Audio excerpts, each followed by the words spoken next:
What's up everyone, it's Winstonee coming back to you guys with a brand new video. If you're new to my channel, go ahead, click that subscribe button, click the notification bell to get notified of every new video I post. I'm trying to come up with like a concrete schedule for my videos to come out, even though in the past I've been horrible about scheduling a video. I'm trying to get a little bit more consistent with it. So Tuesdays and Saturdays is the days I'm looking at right now, but it's not like official, but like it might be a little official. Click the notification bell just in case it's not those days. So I got a request to do a video reaction to the lawsuit that was filed by 4 black women, I believe in Illinois, New York, and California, against L'Oreal and other companies who make relaxers and perms.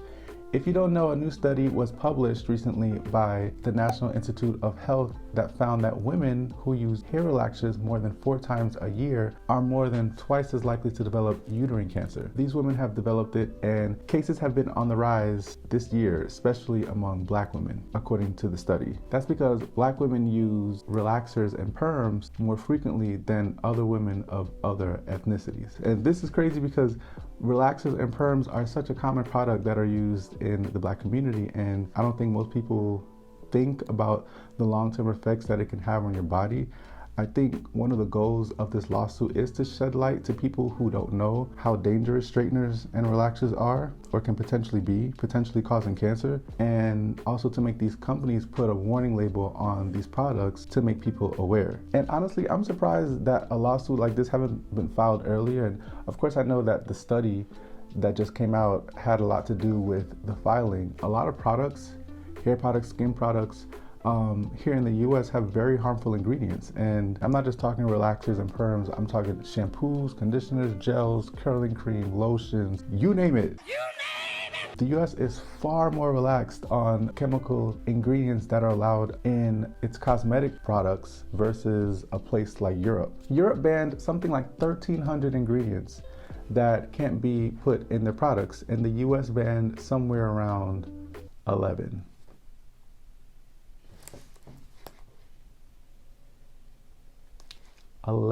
It could be 12 now. That's how bad it is. That is literally how bad it is. I feel like most people know, or at least have some awareness, that things like hair dyes, perms, texturizers, to some degree, are not good for your hair. They might not know the severity of it, of how much damaging it is, especially to the point where it can cause cancer. But what a lot of people don't know is that a lot of these ingredients are untested in the US and they get absorbed into your body through your scalp. That's a scary thing. That's like playing Russian roulette with the health of your body.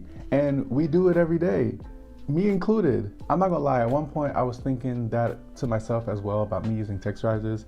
I always think of texturizers as the perm's cousin. You know, it's a milder version of it, but they share a lot of the same ingredients. And I told myself, I said, you're using it too much. Over the years, instead of it being about keeping my hair curly, it's become more about keeping my hair healthy. And I still use texturizers every once in a blue moon. I'm not gonna lie, I'll be honest, but definitely not every month or every month and a half or every 2 months routine like I used to do. Definitely far from those days. Now, will this study make me stop using texturizers altogether? Probably not. It probably won't make me stop using a texturizer, but it'll definitely make me more mindful about it being in my hair and how often I use it, which, like I said, I don't nearly use it as much as I used to. With this lawsuit, especially filed by black women, there's a whole topic on why black women are using perms and texturizers more than women of other ethnicities. Some black women I know have been introduced to perms at like 9, 10 years old. Like I said, it's a common product in some black households, learned from generations. The topic of what's considered the beauty standard of America and straighter hair being considered more professional in the workplace, that's a topic for another video. I just wanted to touch on those points a little bit because of the topic that I am discussing today. But if you guys want my opinion on those topics, go ahead, leave it in the comments below, and also let me know your thoughts on the lawsuit and how you feel about it. And if you use a perm or texturizer, will you stop because of the study?